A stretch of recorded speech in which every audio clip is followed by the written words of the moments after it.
Yeah, what's good, everyone? Welcome back for another episode of the Not So CEO Talk Show. I'm your lovely host, always doing the most, Brittany Antoinette, founder of The Idea Girl, also Not So CEO. And I'm super excited today because I have an amazing guest here with me today, someone super special to me. She is the epitome of just a spirit, and her energy is contagious and can literally permeate any single room that she walks in. My girl, Big Spirit Energy, hello. Hello. How are you doing today? I am fabulous. What's up, Not So CEO and gang? And I'm thrilled to be here with you. I'm so excited because this has been something that has been in the works for years, especially this conversation. There's been so many times where we're like, oh, we really want to talk about this in particular on live, and we've always tried to make this happen, but the universe conspires in the most amazing ways. So we are here today, and we are going to be chatting about why and how your vibe attracts your tribe. So what's funny is Spirit's a part of my tribe, you know, as we are really, really close, really tight friends, best friends. And we've been friends, since maybe, how we met? We met back in 2016. We met at a community gathering hosted by Black in Brooklyn. My girl Cheyenne, she hosted it. Shout out to you, Cheyenne. Love you. And it was through another friend, a mutual connection, who paired Spirit and I together. But we had already been peeping each other's energies from that night. And then somehow, once again, the universe conspired. And we ended up exchanging contact through a friend because Spirit needed services from me. She needed some design services. She needed a logo. And this is when I just started the Idea Girl back in the day. I had no clue what I was doing, but I was thorough in every borough. Okay, so definitely, very grateful for that moment because it ended up transcending into one of the most important relationships in my life, especially with another woman aside from my mom. Shout out to you, Mom. She probably might get a little salty if she would say that. But Mom, you're my best friend. My aunt too. You're my best friends too. Yes. But it's so good to have that with the woman in your family, but also be able to have that kinship outside of your family. But I do maybe want to just start off with just learning, or I know all about you, but sharing with everyone a little bit about you, exactly what your background is, and eventually how you were able to take what you were passionate about and align it with your purpose for your professional career. Okay. That's a heavy question. It is. But I feel like you can answer it in one shot, though. I can. Yeah, So, hello. I got a lot of it. What's up, everybody? So I'm from Atlanta, Georgia, and I grew up in the A, and I graduated from Spelman College with a bachelor's in economics. Okay. And that's what brought me to New York. So I thought I was going to be like a business baddie, a corporate baddie. And baddie. I thought I was going to do that. Baddie. Right. And I stepped my toes into the corporate waters, baby, and I quickly took the foot back out. Ooh. It wasn't for me. It was a little nippy. It was a little nippy. And that's when while I was there, I realized I wasn't made for that life. And so I asked God to help me find which life I was actually made for, a life that would fulfill me and make me happy. And that's what really took me on a personal spiritual journey. It led me to a silent retreat in Nepal. It also led me to quitting my job, doing a year in fashion school so that I could think and pause and breathe and reflect and create the life that I actually wanted.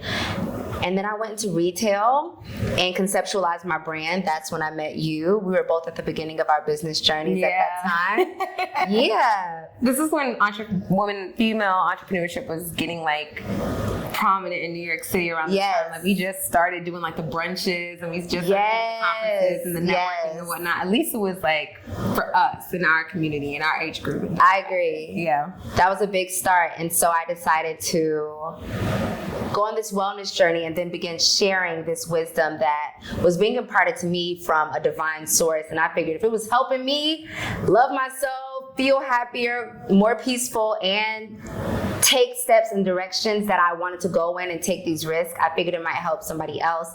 And now, fast forward 6 years later, I'm a content creator for myself and social strategist for other small businesses. And I love what I do. I love my life, and I love the people in it. Oh my God. I just love you too. I love it. So now that we've been able to take a ride with you and through your journey, so you went from being a corporate baddie, or at least thinking that you wanted to be a corporate baddie, into realizing that you were not happy anymore, and you decided to find yourself, and you went on the retreat, the silent retreat. Yep. Which I may add, you can't talk on this retreat at all whatsoever. You can't even write. No. So when she told me that, I was like, wait, you went somewhere for almost a week or two and you weren't allowed to talk to anybody? 10 days. You're just there with your thoughts. In Nepal.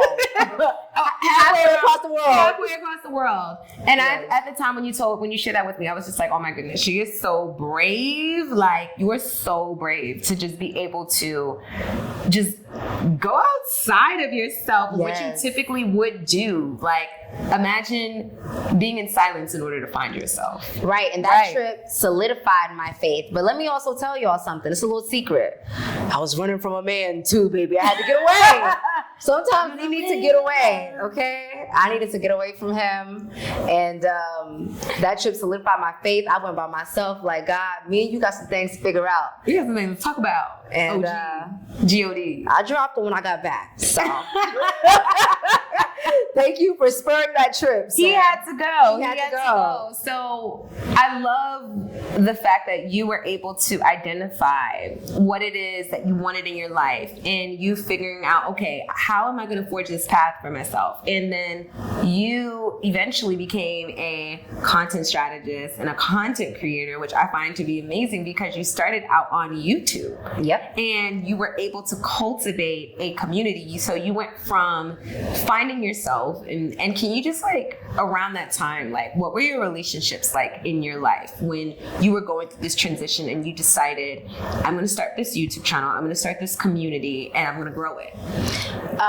Well, let's be honest. My relationships around that time were hectic, combative, argumentative, because there's a part of me that had a path that everyone knew I was going to be on. Mm-hmm. You know, I made the good grades, I went to get the good job, and so my parents felt safe with it, my friends felt safe with it, I felt safe with it. And then I moved to New York and I started to deviate from everything that I have ever known myself to be, with other people at least. I've always had dreams that were different than that on the inside, but I didn't necessarily share them.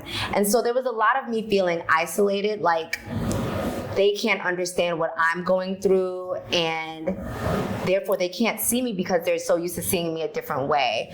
And so this YouTube community was also a little bit of healing for me and figuring things out. When I'm arguing with my parents about, what do you mean you're quitting? When I'm arguing with my friends about, what do you mean call you spirit now? And so this journey of finding myself and then having to stand in that power did lead to some discord in my relationships. There was a lot of me trying to know who I am and then assert that, and then not feel like I was changing, but also recognizing that I am changing. So it was a difficult transition. I'll be honest. It was. Wow. But you did it, and you got through it. I got through You it. did it back in one piece. You definitely did. I did. You're still here. What did Beyonce say? I'm still here. I'm still here. I'm still standing. I'm still strong.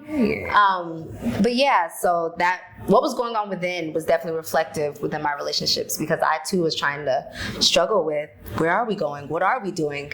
I don't know, but I know that we got to do it anyways. Oh, and I love that you said that, because this is literally the whole entire topic of today's episode. So exactly what does it mean when your vibe attracts your tribe? What does that mean? Right, because I just said I had some discord going on, and on the outside, I had the same discord. And I would say, like, who you are energetically, who you are on the inside, is usually reflected on the outside via your relationships, via your life. And people don't always like to hear that, but I believe that life is coming through you and for you. So if there is some conflict and some things, sometimes you got to take an inner look. Like, where am I maybe attracting these situations into my life, and why? You need to sometimes even use yourself as a mirror and use your external environment as your mirror. Like, what is this saying to me? And most of all, what does this say about me and myself? Yes. Wow. And I can give y'all some juicy stuff, okay? Like, I'll tell you this. Right now, I'm in a really happy and peaceful place in my life. On the inside, I feel happy and peaceful, and my life is reflective of that. Yes. But I also feel transformational growth, and my life is reflective of that too.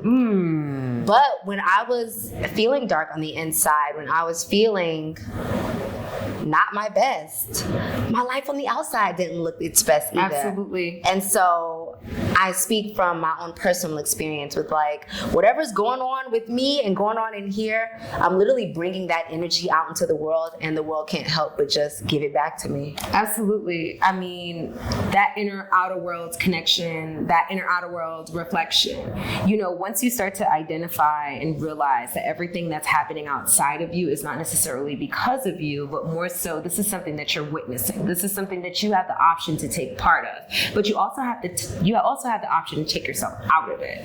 So you can sit back and observe, or you can participate in chaos. Yeah. or at least get to a point of awareness as to where you can take yourself out of your situations, take yourself out of your environments, and really be able to identify what is going on. And you'll start to see the connection between people, places, and things, especially relationships, most importantly. Yeah, and that's why I think spending time with yourself is so important, because you need to be able to reflect on what's happened today and how was I feeling today.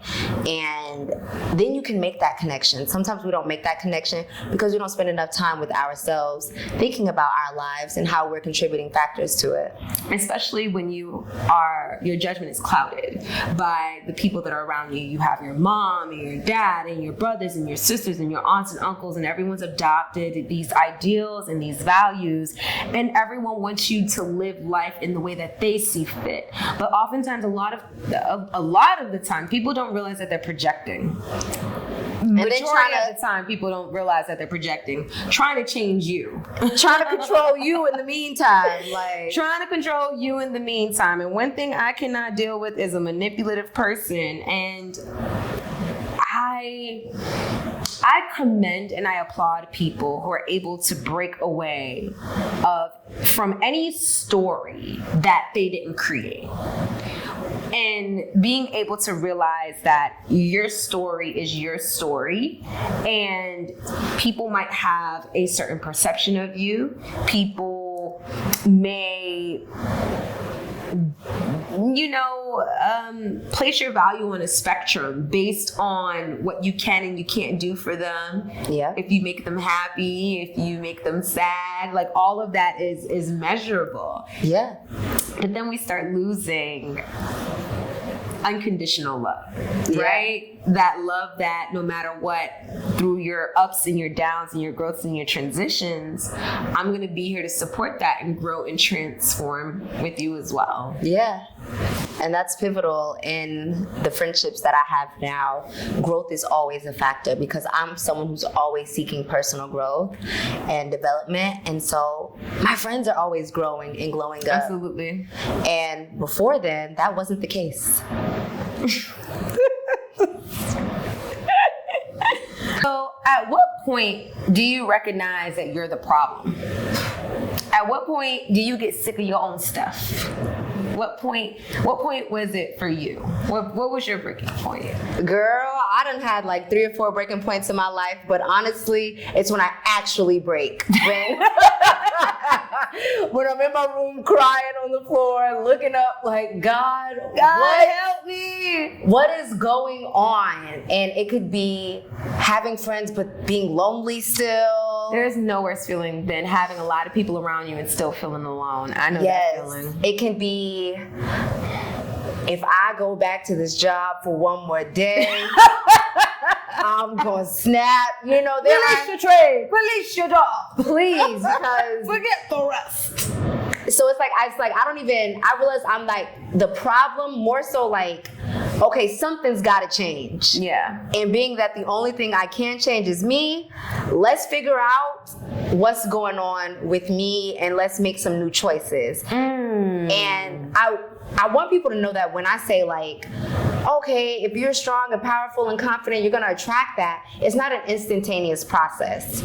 Yes. You know, it's literally your vibe, your vibration, the energy that you hold. So it does take time to establish a new energy when you decide to have a new way of being. Even thinking mentally. Yeah. Especially if you're used to talking to yourself in a very mean and condescending tone. It sometimes I have to remind myself, Brittany, you are not being nice to yourself right now. Like, imagine if you were talking to 5-year-old you. Would you speak to yourself this way if you were 5 years old? So then why would you speak to yourself like this at 31? And that's so important. And so, yes, it is a growth and a gradual process. So, yes, when I break, when I feel like I can't take no more, I used to be like, okay, now what we need to do, God? Now I'm trying to always be in communication with myself and with my higher power, and journaling and making sure I don't have to get to the point of breaking, starting to notice when the cars get a little bit off track, you know what I mean? And so that's what I try to do, is stay tapped in. But before, I used to have to be crying on the floor, like, now God changed my life. Like, things have to like get to the bottom, like the bottom of the barrel. And sometimes it takes for people to reach that breaking point in order for them to actually take part in change. Okay, break down to a breakthrough, baby. That's exactly what you have to do. Sometimes you need to break down in order to break through. That's exactly what it takes. You know, a lot of the times we hold on to certain things, and aside from relationships, as part of ourselves that we don't need anymore. Patterns, habits, things that don't even serve us anymore. Agreed. I used to not feel confident, used to not feel like I was that girl, and I had to tell myself, girl, ain't nobody coming to validate you. You better see your worth. No one is coming to save you. No one's coming to save you. You have to save yourself at the end of the day. Hello, and that was really nice about me moving to New York. It's like, I realized nobody cares what happens to you, and that helped me to step into the caretaker position for myself, for my heart, for my soul, for my career, just realizing nobody was ever coming to save me. The $1 million check wasn't falling out the sky. You better get up and go get everything that you want in this life. Get it. And you know? New York will do that to you too. It will, because people see you struggling and be walking right on by. You be like, hold on. Let me pick myself up. Let me step over you. It's like we all got problems. Hello? Right? And we all, they go step right over that. Right over that girl. So now that you're able to go through that journey and being able to rediscover who you are just by being who you are, you ended up, funny enough, you were sharing your experiences in order to help transform other people's lives, and then you ended up becoming a content creator almost by default. So being that you create content for your community, like, can you share how your view of yourself attributed to that, and how do you see yourself now? Okay. When I first started sharing content in my journey, I was insecure. I had just started my locks. I didn't always feel cute, but I figured there might be other women who just started some locks who aren't feeling that cute. And your channel took off. It took off. Because I was used to being a Miss, 30-inch baddie. And so I was looking at myself differently and realizing that my confidence couldn't come from the external. And so I needed to develop an inner confidence that happened to come along with my hair. And so the hair had me look at myself brand new, and I started sharing it, and other women were like, me too. And that led to me sharing my hair journey, sharing my spiritual journey, and now I am a full-time content creator and also help other brands share their story online. And that's the beautiful part of what you said is every everybody was feeling the same way that you were feeling too. It was a time where you were feeling insecure, even though you still put yourself out there, you were feeling insecure. And it was like, by you being vulnerable, you were able to build a community through your vulnerability. And that is also how you build friendships and relationships and everything else that is meaningful in this world, because the vulnerability is me showing up naked in front of people without a mask, not trying to be perfect, not trying to be what I was used to seeing on YouTube, the hey guys, looking really perfect and stuff Welcome like that. To my channel. No, welcome really, back. You know? No, really welcome. But I decided to show up as myself and realizing like maybe I didn't feel like I looked like the stereotypical YouTuber and I didn't sound like them or wasn't in the same environment, but that didn't mean my environment wasn't valid. That didn't mean my look wasn't beautiful. That didn't mean anything about me. And so instead of comparing myself, I had to just have the courage to still get out there, and it worked out well. It did. It most definitely did. It did. It's working for you. It looks good on you too. Thank you, darling. And I think we all can learn from that. I think all of us need to step into who our authentic selves are just by being who we are, rather than trying to, change ourselves into an Instagram template. Yes. Right. There's a lot of copy and paste out there in order for us to feel loved and lauded and accepted. Right. We think we have to be everything other than who we are. I agree. And that's far from the truth. Yeah, because you know what? There was a time when I was that 30-inch baddie, looking more what I feel like stereotypical. Girl, I was insecure on the inside. And so do not let what other people portray change your perception of yourself, because we don't know what they're feeling on the inside. Absolutely. And I feel so much better now that I am me and I look like me and I act like me. This is the most confident I've ever felt. And so it took me letting go of comparison and trying to fit in. That's what it really is. Yeah. And speaking of trying to fit in, your tribe. Your right? tribe, yes. Your tribe. So now when it comes to getting your life back on track, like, what would you recommend for getting your life back on track once you've made these realizations, once you've had these epiphanies? How do you then start to take back control of your life? I would say, number one, continue to show up as who you have decided to be.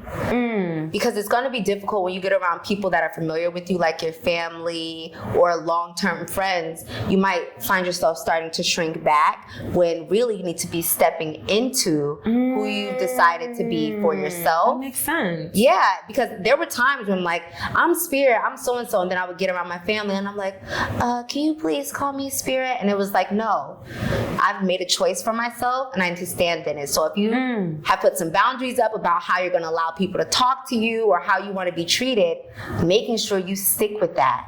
Even if it feels a little nervous, you might feel some tension from them, still stick with it, because over time, that is how you find people that respect that.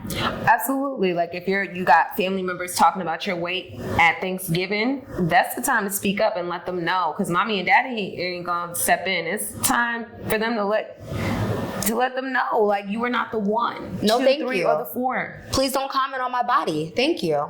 That is one of the things that I cannot stand when people comment on other people's bodies. Like, you have absolutely no clue what someone's going through. I remember one time I had lost weight due to stress, and I had people comment and say things to me like, oh, what happened? And I'm just like, how about you ask me how I'm doing? Hello? Hello? But it's projecting. It's projecting. You can't even get mad. I can't get mad at it, but you know what? I can let you know that I don't appreciate comments like that. And I can let you know when I feel disrespected. Hello? And that's all I can do. I can't control you, but I can make sure I use my voice for myself. And because that lets me know who I'm close with too, because not everybody gets mad when you put your boundaries down. They're like, okay, I see you. And boundaries in particular help people understand how to show up for us. Yep. And if anything, I had a conversation one time. My aunt and I, we were going back and forth. I say, Aunt, I'm from New York, all right? Trying to speak proper. So her and I got into it, and I had to explain to her that I am not upset with you. This frustrates me, and I love you, and I want us to have a great relationship, but this is something that bothers me. And once I was able to position it that way, like, hey, I'm putting these boundaries boundaries here so we can be even closer and so we can love on each other even more. Our relationship went from, it was great, but it went skyrocketed. And it's like, this is like my favorite person to talk to. And that was a change in you. With. Because you obviously accepted something that you decided, I'm no longer accepting now. And I had to speak up for myself. At the end of the day, closed mouths do not get fed. And that's how you have real relationships. If you don't feel comfortable speaking about your feelings to somebody, or how maybe they could be hurting you in ways that they might not know, is it really a friendship or a relationship? So now, it's funny that you bring it up, because I want to actually talk about your tribe and the dictionary meanings for all of these things. So relationships, right? What are relationships? So this is based off of the vocabulary.com meaning, which is when you're in a relationship, you're emotionally involved or at least connected in some way. If you're related to somebody, your parents, your aunts, your uncles, your cousins, you share a family relationship with them. Now, friendships, however, because that is a kind of a relationship.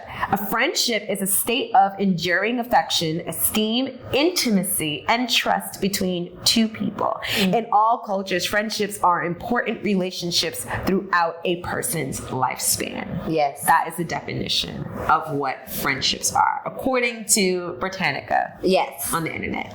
And I felt that. I heard some words, intimacy.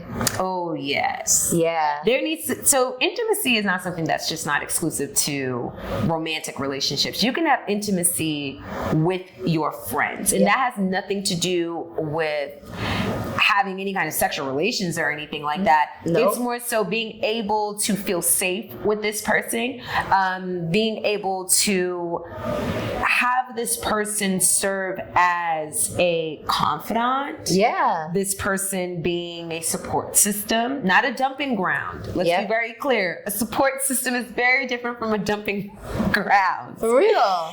Because a lot of us do that without even knowing. We just, I'm going through this. Let me call my friend.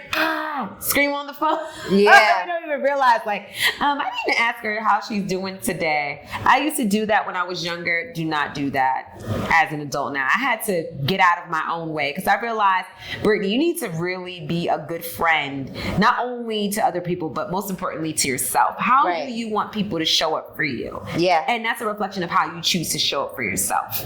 So if you're not out there even listening to people and giving them a chance, 9 times out of 10, when your mind and your body's trying to talk to you, you probably don't even know. You probably like, oh, what was that? My stomach just made that. What was that? Right? Yeah. Like, you don't even know when your body is trying to communicate with you, or when it's even trying to talk to you. So I wouldn't be surprised. But I do like that friendship in particular. I remember growing up, my mom used to tell me that you are to categorize your friendships. And I remember being the only child for the time that I was the only child. I have sisters and a little brother now through my father. And I remember always wanted to have that girl group, that girlfriends group. I always wanted that tribe. I always wanted to be a part of a clique. Right. You know, and those are the pressures that you feel from childhood. So I was already like wanting to be a part of the cool girl crew when I was like 10 years old. And by the time I got to high school, I would say I kind of grew out of that. Yeah. But then still, it you know, you still end up, you know, around different cliques and different people, your work friends, your community friends, whoever, you know. You have all of these different relationships, but I used to desire that so much as a child. And as I got older, you know, I have friends, and I'm very blessed and I'm very lucky to have the friends that I have. And I've been through a lot when it comes to relationships, but I look at everything as a learning lesson. Like, some relationships are meant for a reason, and some relationships are meant for seasons, and some relationships are meant forever. Yeah. And that's just how it goes. I agree. I am right here with you. So, you know, I think we just need to be able to identify and be able to specify exactly what it is we want and what it is that we need when it comes to the friendships that we desire. We have to be able to figure out, how can this relationship fulfill my needs? How can I fill the needs of that other person in the relationship? Are we compatible? compatible? Yes. Do I like their character? Yep. Do we have good chemistry? Those are all of the things that you want to consider when it comes to building any kind of relationship with anyone, for that matter. Agreed. What are their values and what are yours? That's a question you have to ask. And this is the thing, I always ask people, like, you have to know your values, because if you do not know what you value in life, it is going to be very difficult for you to be able to tell where you're going. You need to figure out what it is that you value in your life, for real, for real.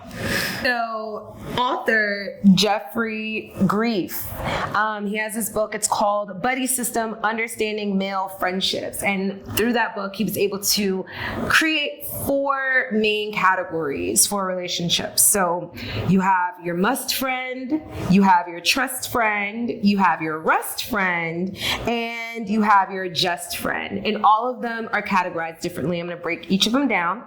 A must friend is a best friend, a person that's in your inner circle. This is a person that's very dependable. This is somebody that is a part of every single life. Big chain. This is like gang and gang, so best friends. So your must friend is AKA your best friend. This is someone, whereas every single day might not be rainbows and butterflies, but yet you guys always transcend. Your relationship always transcends. There might be times where you get into fights, but if anything, your relationship is stronger after, because this is your bestie, right? Then you have a trust friend, which is someone who displays integrity. This is someone, you know, who you may hang around and you wish that you might have had more time with them. And it might be like a geographical restraint. It might be anything that might keep you guys from hanging out as much. But this is someone that you look up to, somebody that you wish you could spend more time with. They might not be in the inner circle per se, but they're there. Yeah. Right? Then you got the rust friend. So this is the person you've known for pretty much all your life. This is the person you grew up with in elementary school, junior high school, maybe even a college friend. And this is a relationship that is basically rooted in the length of time that you guys have in the relationship. So there's times where that relationship may grow, it may not grow, but you can also think of your rust friends as the friends that are like, no new friends. Like, yeah, we don't want you to have no new friends. Right. Sometimes your rust friends will do that to you. I agree. And then you have the just friends. So someone maybe possibly the girl that you see at yoga class that you might have had a coffee with once or twice. That is a just friend. So which is funny in this article because, well, in the book, it's funny because where we say someone's not your friend versus associate, a just friend in this instance is someone that's like, oh, they're just a friend. Kind of like the same way when if you're dating in a relationship or you're dating somebody and it's like, is that your man? Oh no, he's just my friend. Yep. You know, it's probably not going anywhere. It's probably not going anywhere, exactly. It's probably not going anywhere. But you're cool enough to stay around. Exactly. Yeah. So those are like the 4 main categories. And I would also maybe add one on, which is like just coworkers or just, I don't want to say employees, but maybe like just professional relationships. Like just professional relationships. Like I feel like professional relationships are very different as well. And granted, they are a kind of relationship oftentimes, and I even found this out until I was able to do the inner work for myself. The same relationship issues that I'd seen in my friendships started happening in my client relationships. Wow. Yeah. And it was that over sacrificial martyrdom, like again, being like the oldest girl growing up, I always thought I had to take care of everybody. I was big caretaker energy. I was big caretaker energy. Doesn't help that I'm a Cancer sun. Yeah. You know, and it just, I just realized like, at some point in time in your life, you have to realize that you need to be your own friend. Yes. Yes. It takes a lot of situations, a lot of ups and downs, but you get to that point where you realize that you need to be your own friend. But now, when it comes to dealing with other people, categorizing your expectations, or categorizing, the thing is you shouldn't really have expectations, so they say. Right. So that way, whatever someone does, it doesn't surprise you or it doesn't shock you. Well, we call it a standard. A standard in ourselves. People should at least meet your standard. Yeah, you should have standards for yourself because that is how you categorize. If I don't feel safe telling you some intimate details about my family or my personal life, then you're probably not one of my must friends. Like, you're a must friend. I've cried on your shoulder. You've cried on my shoulder. Yeah. That's a certain level of intimacy that I don't want to have with everybody. Emotionally and personally, I can't handle that many relationships. It's a lot. That do that. Like, can we really manage and have that many friends? Like, literally, the older you get, the more intentional you have to be about the way you show up in relationships. Because it's so easy to, sit here and say, I'll catch up with them on another time, or this. No, you actually have to put in the work to, hey, how are you doing? Are you okay? By the time we get older, we're starting families. Yep. We're getting in committed relationships. Yep. We're doing all the things. And I want to do that with my must friends. I want to check on you. Yeah. I think of you and I'm like, what's going on with your life? It doesn't feel like an obligation. And that your friendship really shouldn't feel like an obligation. And it shouldn't feel like a duty. At all. And I've definitely been in friendships where it felt like they're going to be mad at me if I don't do this. They're going to be mad at me if I don't pull up on that. So now I have decided that I didn't want to be in relationships that felt like work.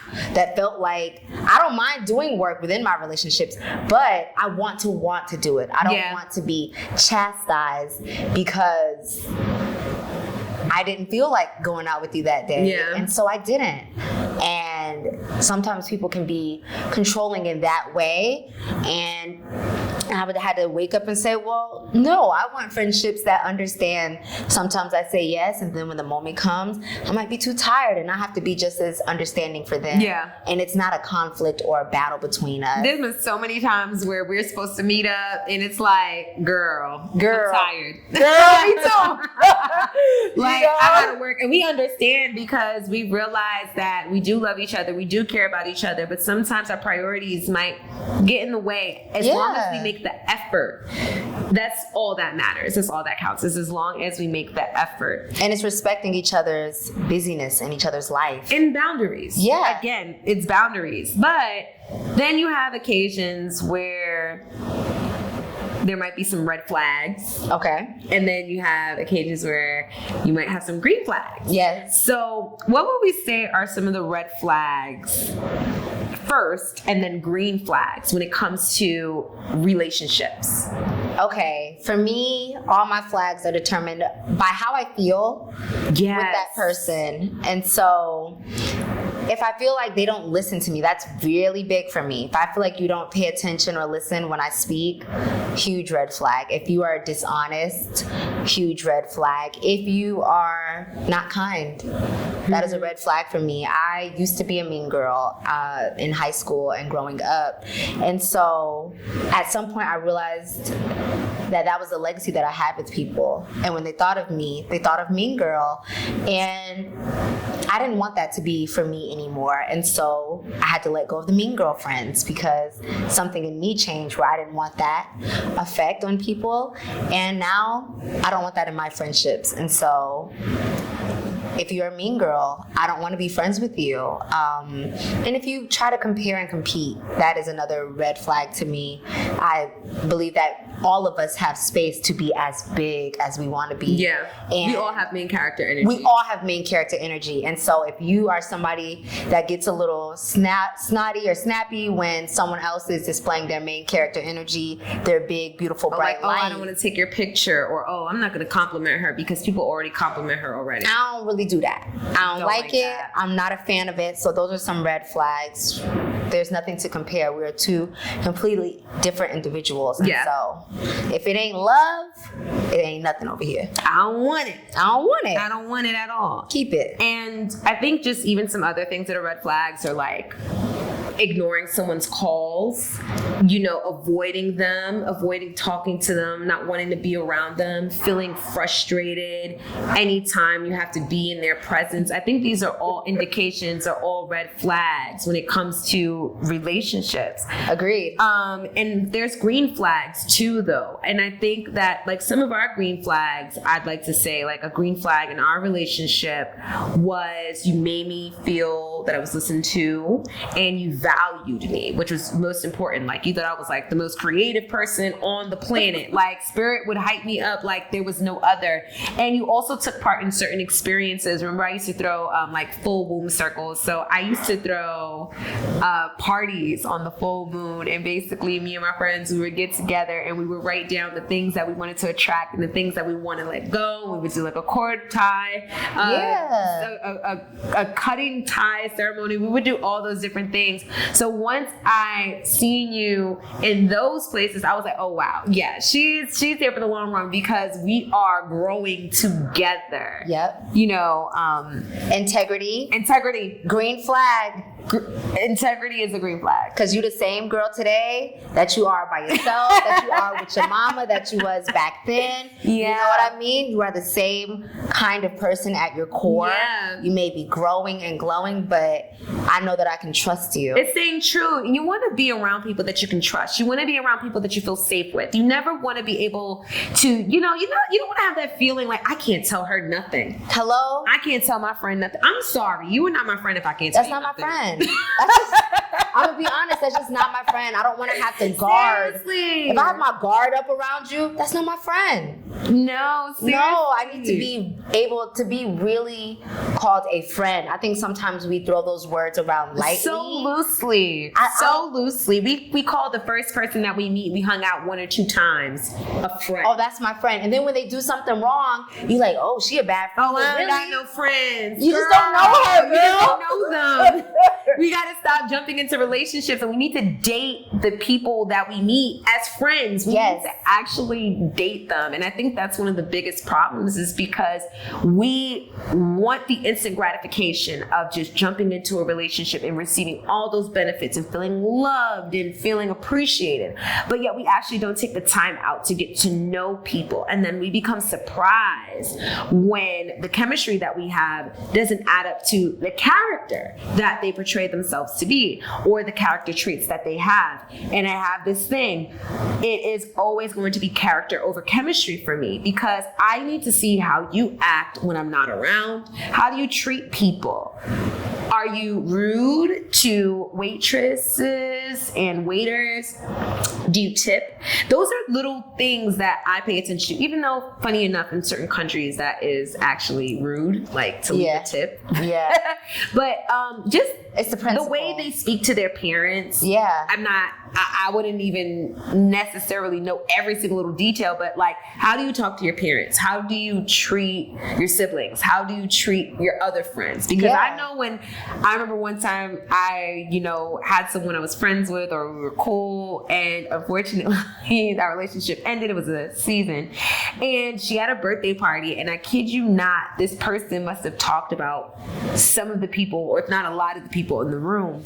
And these are people who flew up for this birthday party. And I'm just like, they literally flew from different states and whatnot just to come celebrate this person. And I'm like, this person is not the nicest person. Like, this person doesn't even like you. And this girl is up here partying her life away. And I'm like, oh my goodness, I would never want that to happen to me. Like, don't make an example out of me. Please, universe. Don't make an example out of me. We are now... There doesn't need to be 2 dummies in the room. We need to have the discernment now, because if they're talking about discernment other people in your face... Discernment is key. Yeah, if they're speaking about other people in your face, then just go ahead and assume you are the topic of conversation when you're not in the room. Speaking of such, what do you do when a relationship turns toxic? Run. Dun, dun, dun, dun, dun, dun. That's like the...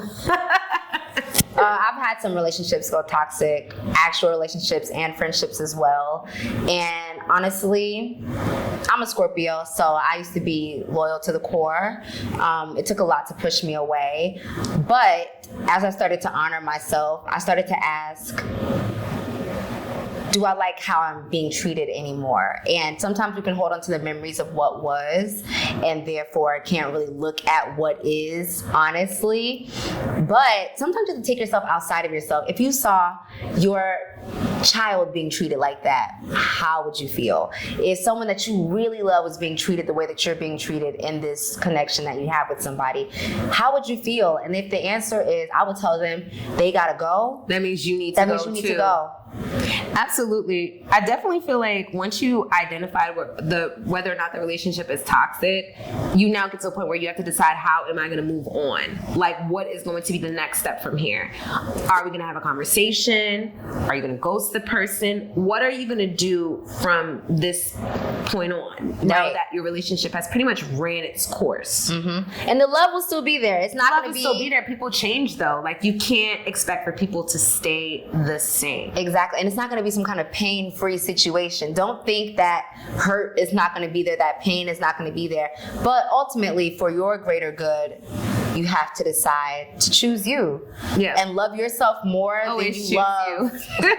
You gotta love yourself more than you love that relationship or that friendship, especially if it's hurting you. I call it hugging a porcupine. It's trying to give somebody your love, but all you're receiving is pain. At some point, you have to let go. That's a good analogy. I love that. I love that. That's a really dope analogy. Thanks, for real. You're welcome.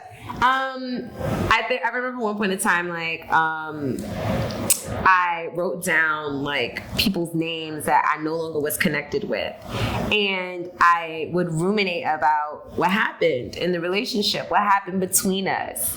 And I remember one point in time I went through my phone book and I called every single person that I might have had an issue with, and we squashed it right then and there on the phone. And it wasn't to rebuild or rekindle our relationships, but I realized that in order for me to heal, I really need to forgive myself, and I need to forgive the other person for not knowing me 100%. And for me, and I have to even apologize for me not showing up as my authentic self, and me not letting you know, hey, I actually didn't like that. And so it's like, I feel like a fraud almost. So I apologize for being a fraud, and like, hey, I actually had an issue with this, and that. Yeah. And it took a lot for me to call everyone and do that. Any person that, I had any kind of, little issue with, or any person that, we fell out or we stopped talking. But these were relationships where there was some time spent, there was energy spent. And there was love, because I did the same thing when I was living in Harlem. I remember being on that couch, and I had some funny energy with some friends that I had cared about. And so I went down that call log. If I cared about the relationship enough at one point that I think that a conversation was needed, I did the same thing. It was a part of my healing process, and forgiving myself and forgiving them, and a part of the process of letting go so that I could grow forward. Forgiveness is for you. It's weight. It's when you're not forgiving people. It's a lot of weight. It's a lot of weight that gets lifted off of you. And why do you need to carry that baggage? I don't. You don't need it. I don't need to. You gonna hurt your back. Right. Hello. So now we know, like, just moving forward, and I think we started talking about this already, on how to start taking care of yourself during a friendship breakup, because friendship breakups are real, and they can literally feel the same way as a romantic breakup. Okay. Yes. There were nights where I would just go over the situation over and over and over again. Same. I would try to run back in my mind, like, how did you miss these red flags? See? You see? No, same. And it's hard because a friendship breakup means that there was a friendship connection at some point. And so you have to now deal with this really big, like, rift. This person knows your secrets. They know your life. You know their life. Yeah. And now we're deciding to kind of pull apart. It can feel just as painful as a divorce, because sometimes these friendships are lasting longer than our romantic relationships. Yes. And sometimes we tolerate things a lot longer than we need to, because friendship breakups are not spoken about that much. And so it's like, what do you mean you're breaking up with your friend? Like, you guys are going to get back together. And it's like, no, And so sometimes it feels like a death. It does. It feels like a divorce to me, a separation. It does not feel good. Breaking up with a friend never feels good. It was traumatic for me. I think about it. I still did. And I had to go through a lot of healing processes to just kind of release and let go. And what really helped was being around people who genuinely love me. It helped me to feel, I knew I wasn't getting that in that relationship. And so now I'm with people who smile when they see me, who light up when they see me. And so just being around this genuine love lets me know that I made the right decision, even if it was painful. I love that. Made the right decision, even though it might feel painful. Yeah. I love that. Yes. I love you. I love you. Seriously. Okay. How would you suggest how to move forward when it comes to building better relationship circles and communities? Now that you've figured out what your vibe is, now it's time to attract your tribe. Now it's time to attract your tribe. Well, you got to go outside. You have to be willing to. Yeah. You said you outside. Be outside. But you do have to be willing to put yourself out there. You have to be willing to speak to people. Yeah. You can't be a wallflower trying to attract people. Yes. You know, and so I think it's about, you see someone out and about, they look interesting, give them a compliment, introduce yourself. You got to put yourself out there because now you have this new vibe. And being that you know your vibe, you can recognize the synergy in other people. And so it's like, if I know like I'm artistic and I'm creative, I can spot another creative usually. And if I'm just kind and say, oh my God, fabulous dress, that might spark a conversation that might lead to a friendship. And so to move forward, you just have to be confident in yourself. Don't try to fit in. Don't try to put on this mask to be something that people want or people like. Instead, keep showing up as you and just trust the fact that if you are in the environments that are made for you and that are good for you, the right people are going to find you. The right people are going to be there. The right people are going to be exactly. And then that's how you know you are exactly where you need to be. Exactly. We were at a community meeting for Black people after that man got elected. We already have a like mind, you know? Like, go to some stuff. You got to get out there. Time. It was. We were stressed. Some people was at home, you know, stressed on the couch. We were stressed. We're out at that event. And then that's how we met. And that's we was outside. That's exactly what we were talking about. Like, being able to identify your values and the things like, do you value family, security, friendship, vacationing, traveling, culture? What is it that you value in order for you to now find people who align with those same values? That's why a lot of people end up becoming friends with people that they do hobbies with. Yes. I think so too. I could find a friend at the gym because I go to the gym all the time. All the time. And you guys are, you know, living a similar lifestyle. Exactly. And that's important, especially at this big age, because we ain't in school. I don't have to see anybody. So it's by choice. And if we have similar hobbies, it makes it a lot easier. Exactly. And I feel like just moving forward, it's about not necessarily wanting to be intentional about relationships. It's more so being able to know yourself enough to understand the kind of relationships you need rather than what you want. Yeah. What type of friend do you need? But again, are you a friend to yourself? That is the most important question. Would you be a part of your own tribe with your vibe? Hello. Think about that. And you know, there's nothing wrong with the sad girls, but let me tell you something, sad girls. Sometimes we do have to find a way to find some joy within ourselves because would you want to be friends with someone that was always down? Yeah. And cynicism can kill you sometimes. You don't want to get to a point where you isolate yourself and where you don't cultivate community. I've been in that position before where I've had so many of my close relationships where literally when the universe was like, we gonna show you on your 30th birthday, you thought you was coming into 30 with all these people? Yank. Yank. Snatched up. We taking the man too. Exactly. Seriously. No. That's what happens. And what's the saying? If you don't let go, you'll get got or something to that extent. I don't know, but it sounds good. Or if you don't let go, the universe will force you to, or will just start dropping things like flies.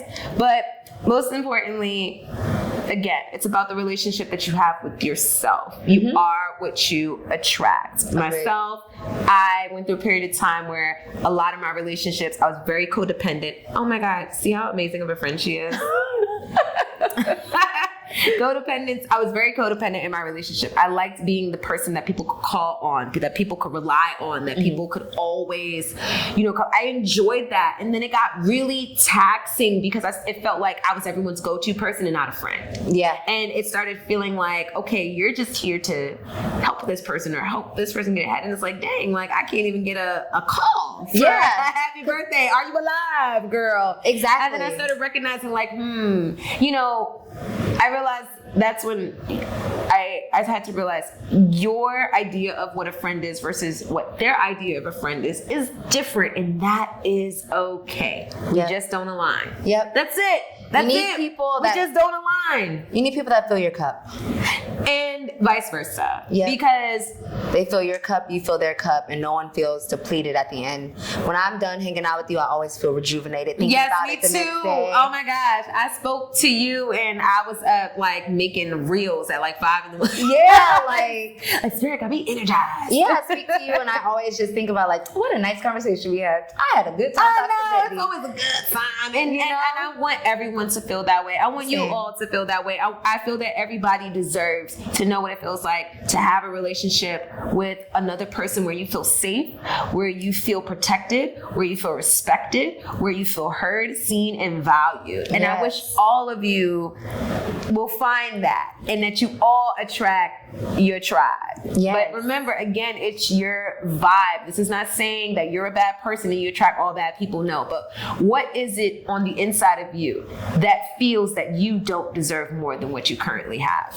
That's the question that we really need to be asking. That's a journal prompt, baby. That's a journal prompt. Go write about that. Speaking of journal prompts, okay, because now we wrapping up and everything. Okay. I do have a little surprise. So based off this episode, I've created this freebie a minute ago.